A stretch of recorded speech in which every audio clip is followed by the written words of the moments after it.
guys, today we're talking all about freezer cooking. Oh, we're having a whole lot of fun.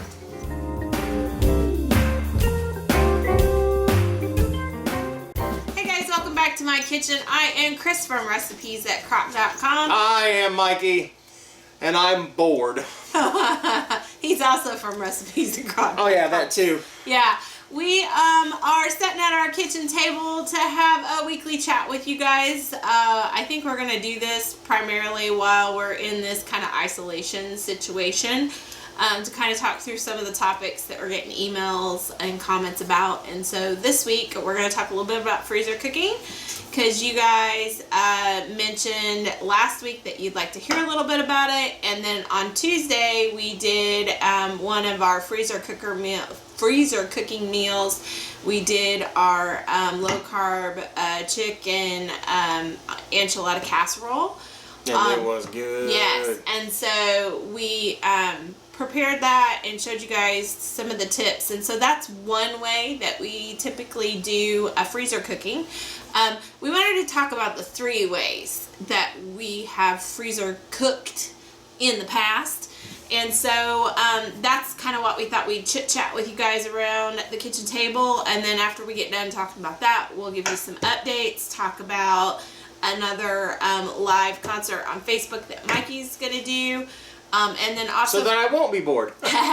And then for those of you that aren't on Facebook, because I've heard from several of you, we have been posting some music videos that he's been working and collaborating with other artists. So we'll talk all about that after we get done talking about freezer cooking. So, prior to all this craziness that's been going on, we used to do quite a bit of freezer cooking. And I will say that's prior to recipes at Crock.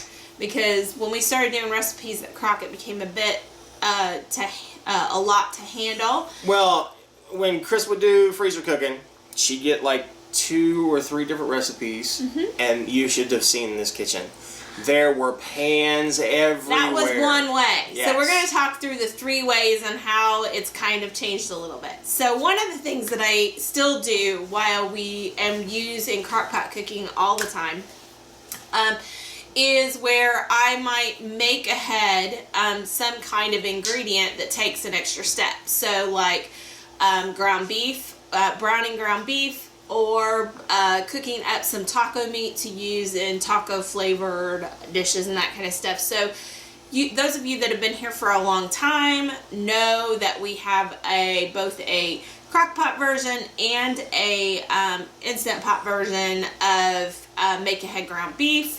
We also, I believe, have done a Foodie Friday where we showed you guys, where we showed you guys how to make ahead your taco meat. And so what you would do is you would cook it like about 4 pounds at a time so that you could divide it into individual portions and freeze those. So when you're making taco soup, or you want to just have tacos, or if you've got a recipe that calls for a pound of ground beef, you can just grab it and not have to cook it. And it makes a lot of those yummy crock pot recipes that have ground beef in them. It all of a sudden turns them into a dump and go recipe, instead of, hey, I gotta go fry some hamburger and add all these steps to those recipes. I also use ground beef like that, cooked up like that, for non-crock pot recipes, casseroles, skillets, whatever. We have flat out tacos all the time from what we put in the freezer. It's just a way to make a mess once and then not have to clean it up 4 different times. So that's kind of the theme of all of this, is make less of a mess, because I don't like having to clean all that stuff up all the time. You know, I'll clean that up later.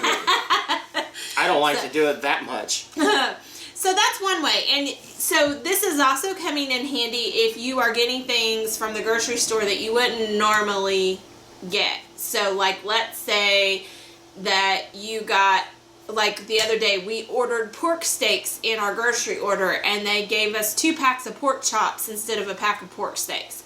Well, we like pork chops, but our family is not going to eat 2 packs of pork chops. So what I did is I put those pork chops in the freezer so that we could have them later, and then I just let them thaw whenever it's time for us to cook. So that's an example. Another example would be let's say you got a bag of onions instead of, you know, 1 or 2 onions. If that happened, then you could, and I've done this, this was a long time ago, where I don't like to chop onions. It's not my favorite thing. I don't like the whole tears and all that kind of stuff. So what I would do is I would chop all my onions for a month and then put them in freezer bags and put those individual ingredients already ready for soups and dishes and stuff like that in my freezer. Yes. That was actually a tip from one of our Crock Posse, is that if you were to freeze an onion and then chop it up later, chop it frozen, that you wouldn't have any tears. So I didn't do it the opposite it reverses. way. There you go. There you go. But one of the things you need to remember when you are doing this like individual ingredient thing, and then when you're doing anything, but particularly when you're using baggies, if you don't have freezer bags, then you might want to double up on your storage bags. Regardless of what kind of bag you use, you want to make sure that you get all of the air out, and also make sure that whatever food it is you're using is room temperature, because if it is hot and then you put it in your freezer, 1, that's not good for the frozen food, and 2, it will create ice crystals from the steam, so you don't want to do that. So what we tend to do is I use storage bags more than I ever use freezer bags, and here's how I make it work for me. I use the smaller storage bags to put the individual portions in, and then I put all those individual portions inside a gallon size bag. So it's double layered protection from the freezer so we don't get freezer burn. It also has everything into individualized portions. So I'm not having to thaw out 4 pounds of ground beef all at the same time.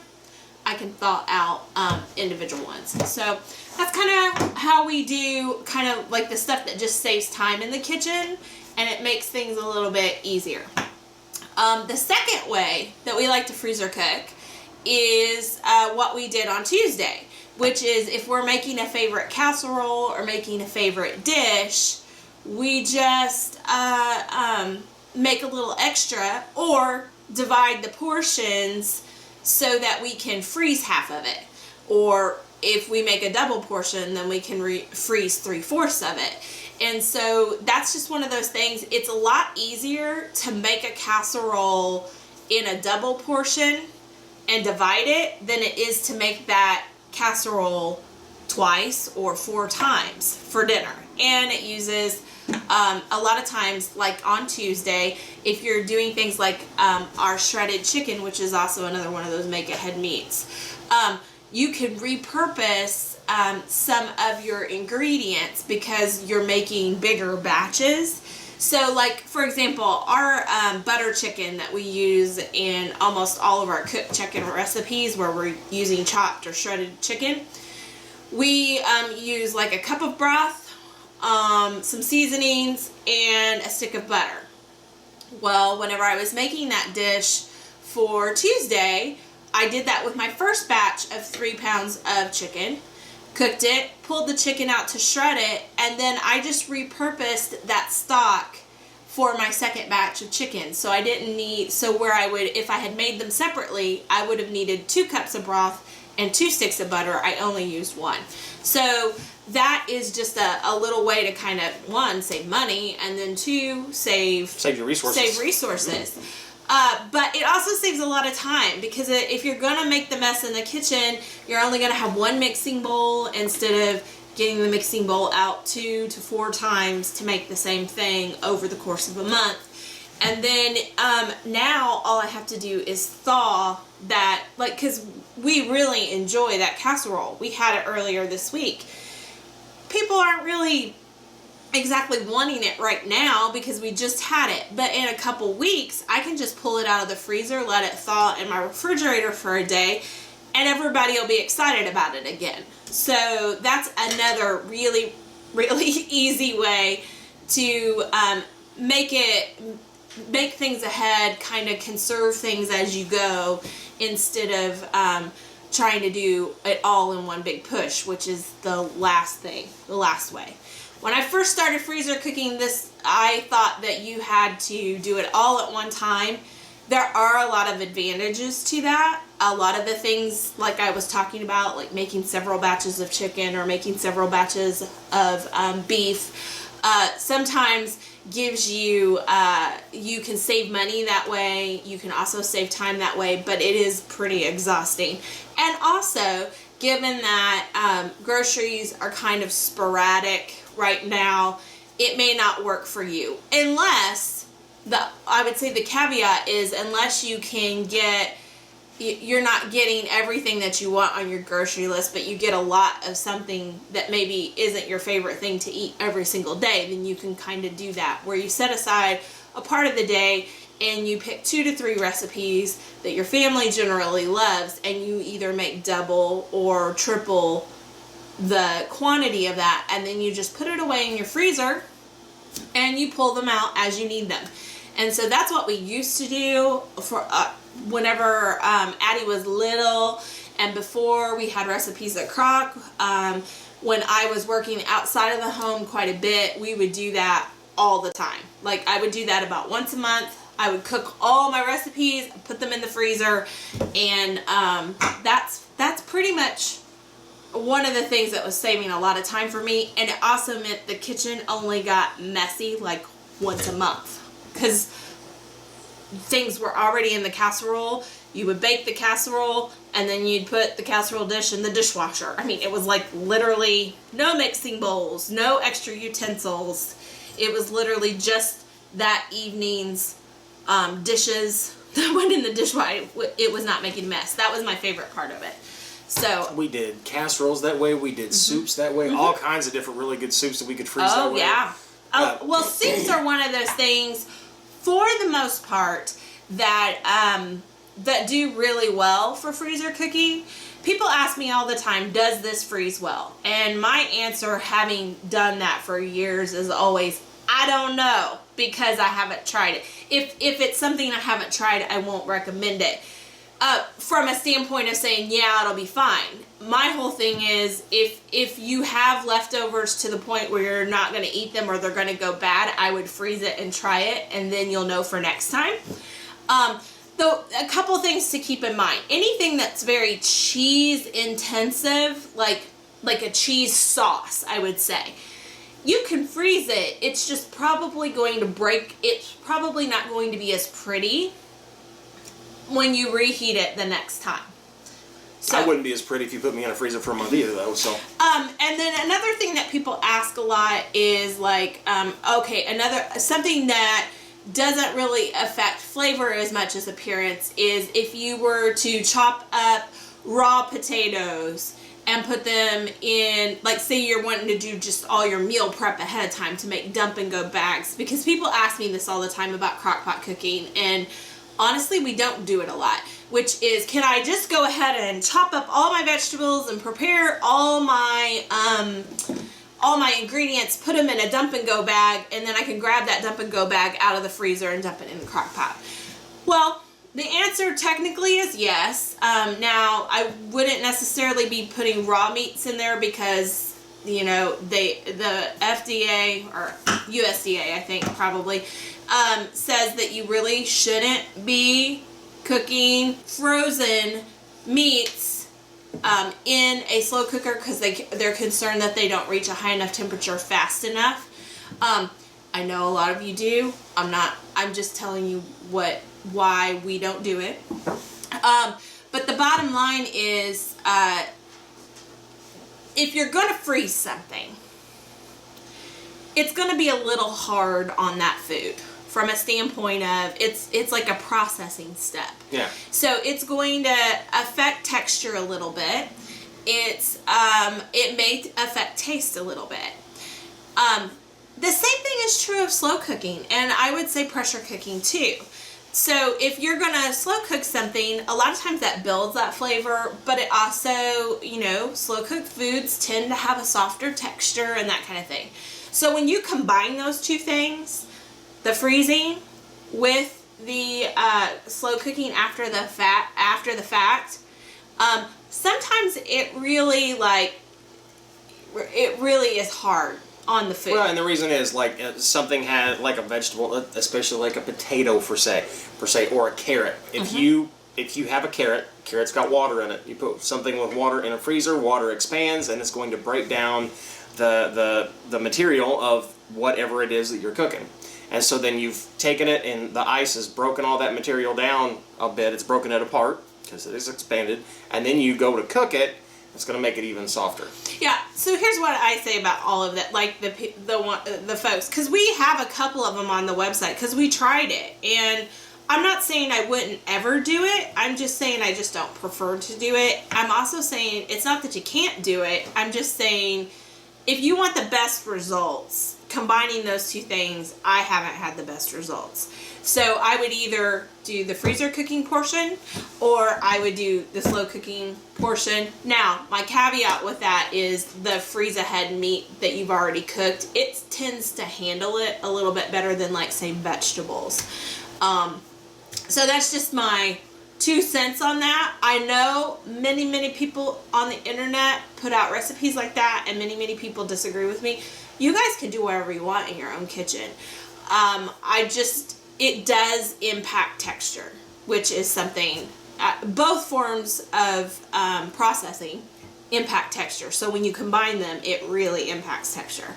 So if you are a big texture person, or if you eat with your eyes, so to speak, I would advise to either just do the slow cooking, and then I would probably stay away from using a lot of dairy in freezer cooking, because that stuff tends to, it's fine to eat, but it won't necessarily look the same. For example, somebody asked me the other day, can I freeze sour cream? I got sour cream from the grocery delivery, brought that instead of,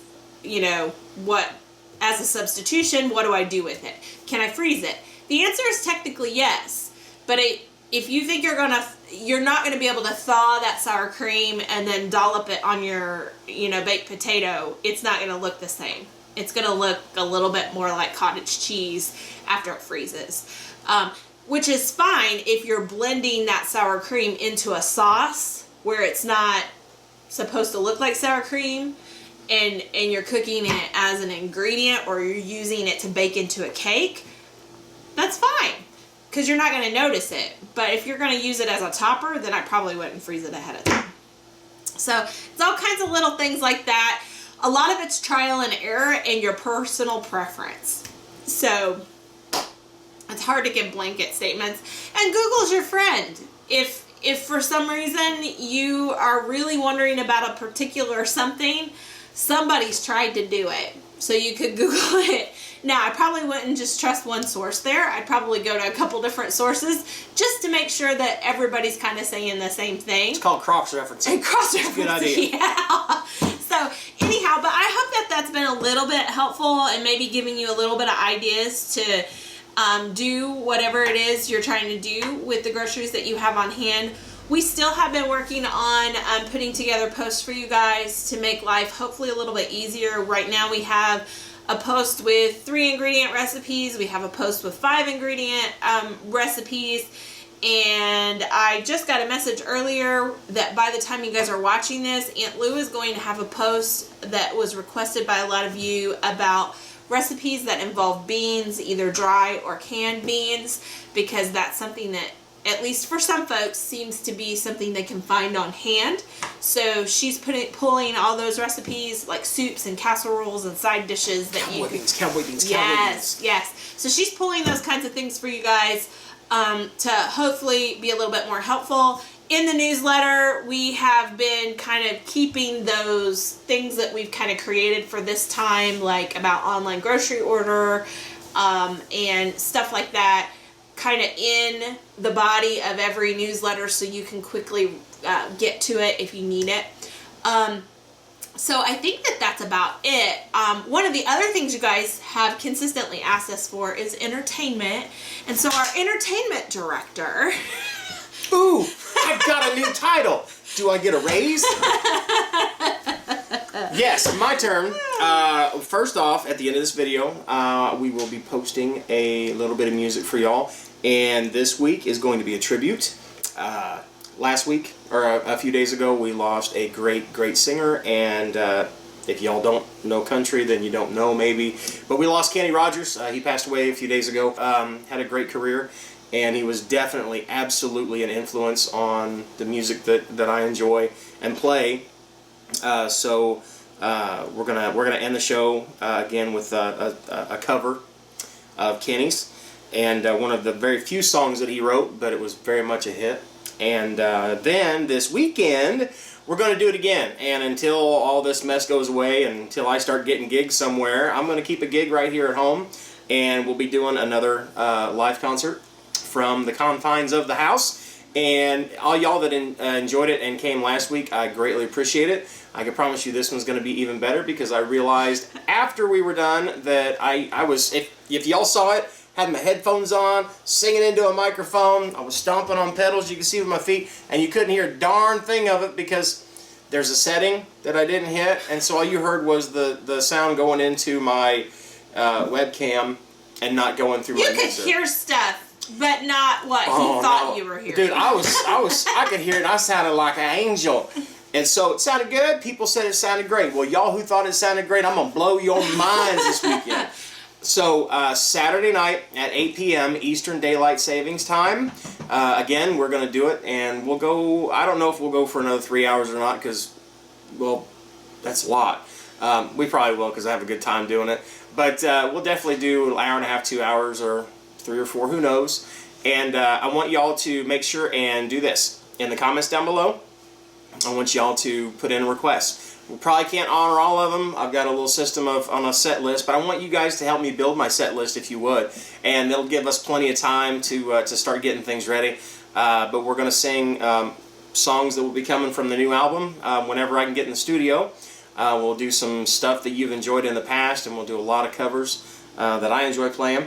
And we're going to do that Saturday night, so we want you there. That means that if you are not on Facebook, there's still time and they're still taking people in there. Get on Facebook and go join us at the As Good As It Gets group.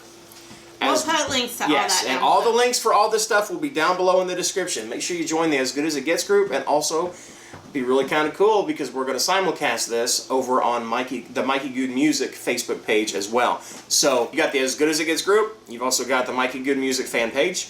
Go to either one of those on Saturday night, and we're going to put on a show for you. And the cool thing is, a lot of people were complaining last week, and I thought it was going to be about my singing. Turns out they were complaining because they couldn't hear Miss Cris. So she will be right here at the kitchen table at Command Central, and I'll run a microphone up so y'all can talk to her as well, and she can talk back to you.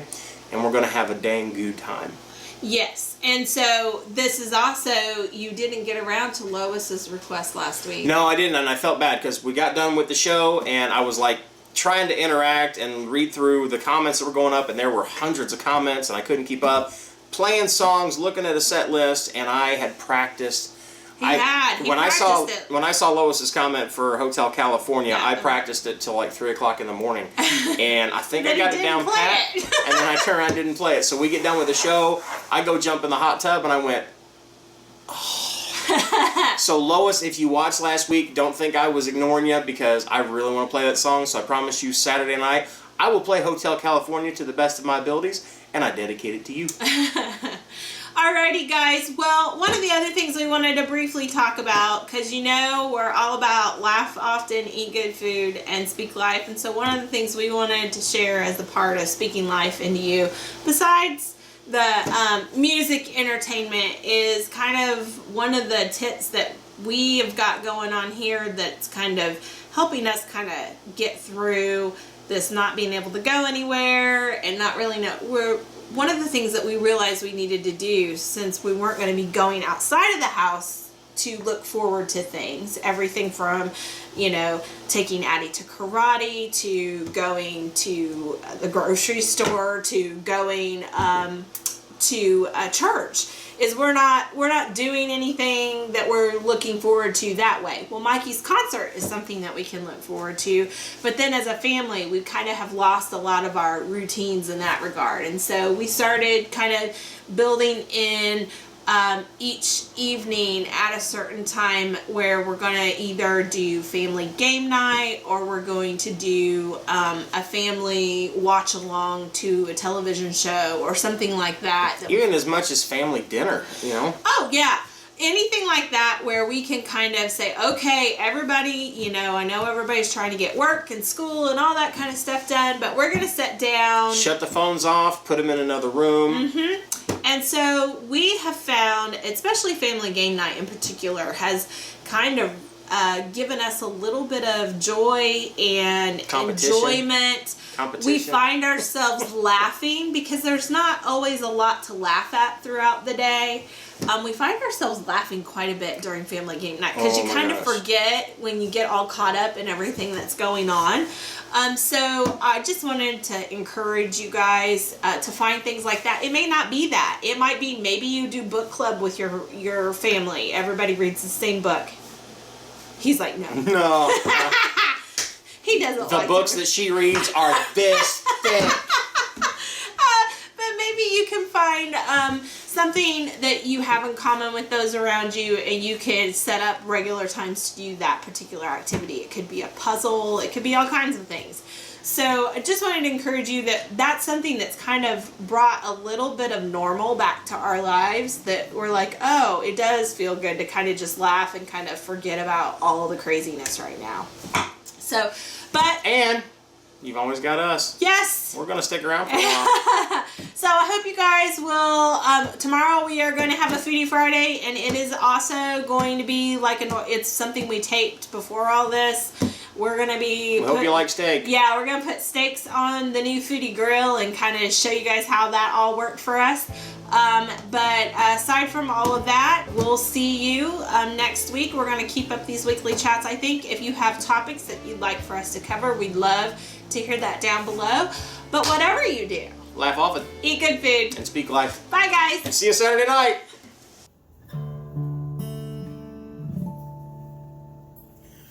I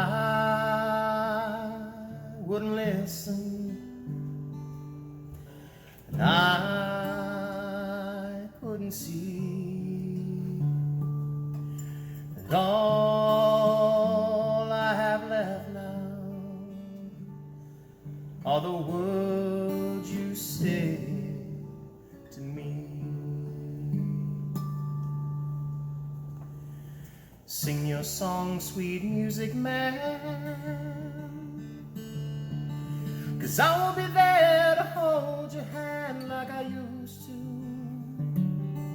I'm through with you.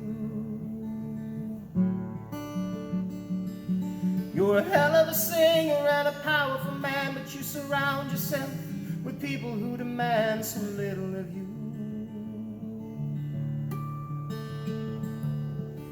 You touch my soul with your beautiful song. You even had me singing along right with you. You said I need you. And then you changed the words and added harmony, and you sang the song you had written for me to someone new.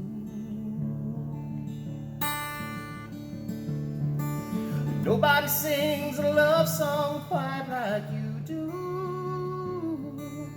Nobody else can make me sing along. Nobody else can make me feel the things are right when I know they're wrong. Nobody sings a love song quite like you. Sing your song, sweet music man. You travel the world with a six-piece band that does for you what you ask them to. And you try to stay young, but the songs you sung to so many people have all begun to come back on you. So sing your song, sad music man.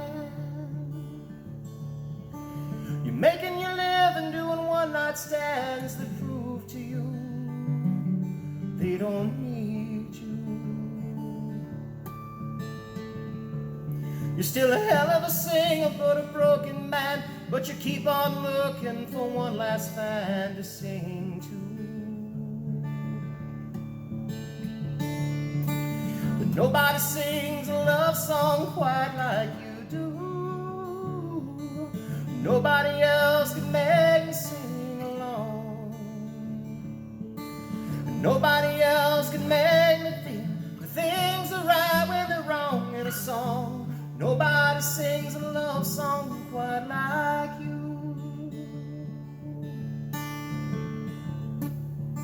So sing your song, sweet music man.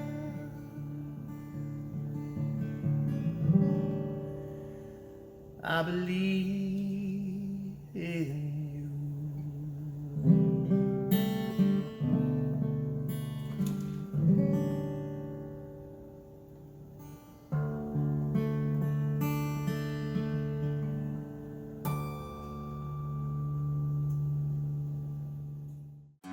If you want to see the latest, click on the left right here. If you feel like subscribing, click on the right, my dear. And if you think we're funny enough to send us money, click the Patreon